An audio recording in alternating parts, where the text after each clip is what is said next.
Resentment is like drinking poison and expecting the other person to die. Resentment is hurting you and you only. And this video is all about that. It is the stories in your head, what's replaying in your mind nonstop, that is hurting you and shaping your life. You know, my husband is a man of few words, but the words he does share are amazing and extremely helpful. And one thing I wanted to share with you guys that he always says to me is that that's a story, Ari. That's your story, or you're projecting your story. It's true. And what I mean by story is we all have a story, and that story is created by our lives, our upbringing, our childhood, our traumas, the good things, the bad things. It's what is the projector in our lives. It's how we see the world. Whether you believe it or not, that's what's running your life. And the more you hold on to your story, the more you're going to see the same things repeat themselves. What do I mean by this? The thing with stories are, for the most part, they aren't real. You have everything that actually happened, and then you have your projector putting a story upon what happened. With life, everyone's stories are bouncing off each other's stories. So you've got drama everywhere, and it's one person's story and another's, and there's truth in both stories, but the pictures are painted much differently in one person's head versus another. That is what I wanted to relay to all of you today, is how can we take a step back and get out of our story? How can we look at the narrative for what it actually is? Look at the facts and take a step back and say, you know, I don't want to live in this story anymore, because it's what's bringing me down. And it's that subconscious mind, it's those limiting beliefs. Until you break out of that story, you are going to keep seeing the same things repeat themselves. I wanted to give you an example of how my husband tells me this. We both did a self-development training called Landmark together, and it taught us a lot about our stories and our limiting beliefs and what is really guiding our lives. It's one thing to have your own story and you're living by that story. It's another thing, which is something that I do very often, is projecting your story onto other people. So you're projecting what you think these other people want because of your own story, because of your own thoughts about them. So let me give you some examples of your story versus projecting your story onto someone else. So your story could be you were bullied as a kid. You're 7 years old on the playground and people were mean to you. And it really stuck with you, which is understandable. And the story from that point onward was, I'm not likable. People don't like me. I don't make friends easily. And that's stuck with you the rest of your life.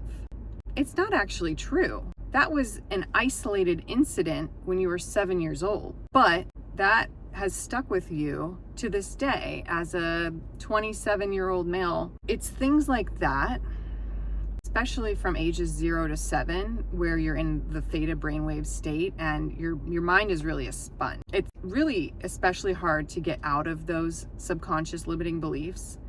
But 7 years old onward, you still have these situations that create stories. And that's one thing. So that's a limiting belief that you've learned from childhood that you've kind of stuck with. And while it's not true, it's something that you think is true.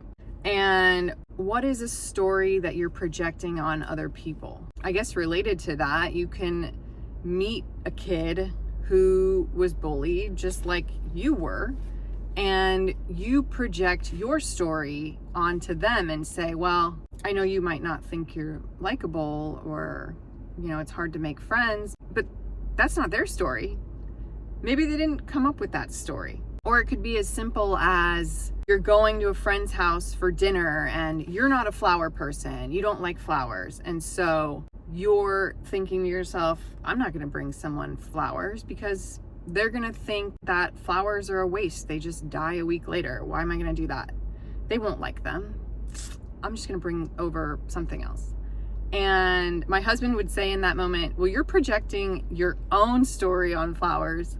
You don't know. They could love flowers. You're just projecting what you believe as something that they believe. That's a very simple example, but this was profound for me and in our relationship, because for the longest time as an empath, I've really projected my own stuff onto other people, and we are all so different.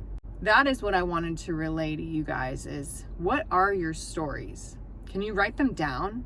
Can you look at what is real and what is not?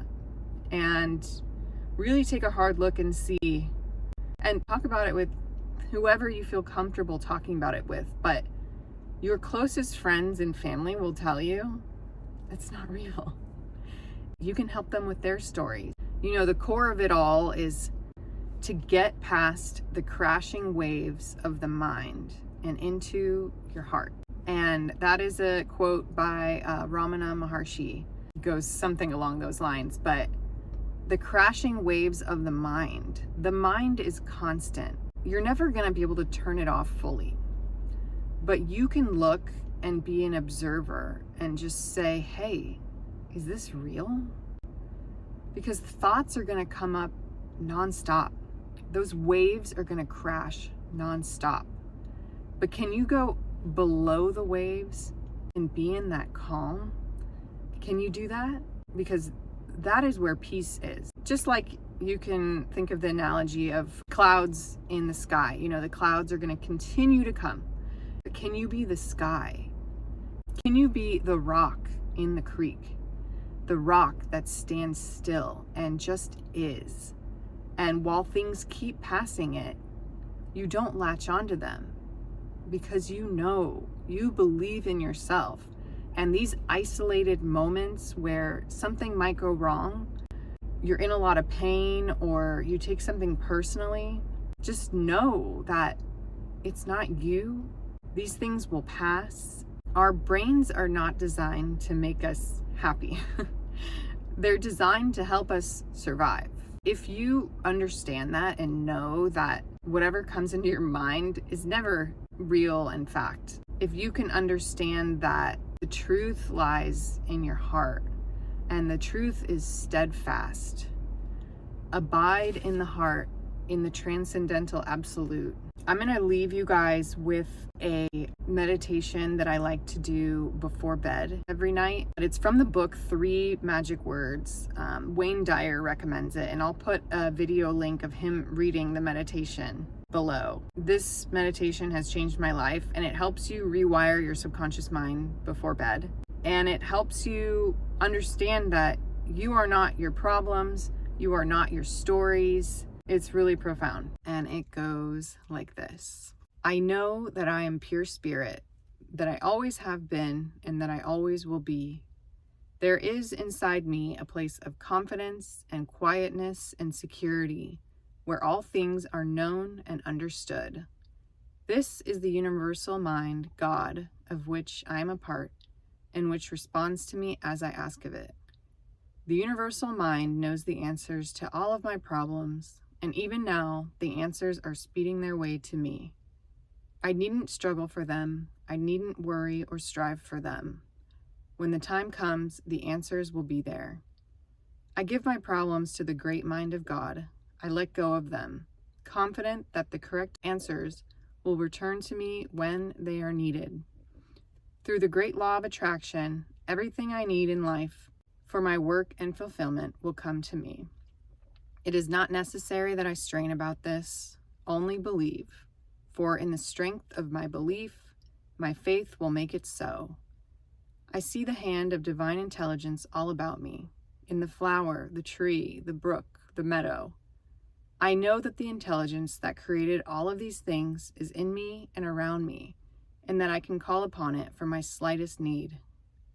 I know that my body is a manifestation of pure spirit, and that spirit is perfect. Therefore, my body is perfect also. I enjoy life, for each day brings a constant demonstration of the power and wonder of the universe and myself. I am confident, I am serene, I am sure. No matter what obstacle or undesirable circumstance crosses my path, I refuse to accept it, for it is nothing but illusion. There can be no obstacle or undesirable circumstance to the mind of God, which is in me, around me, and serves me now.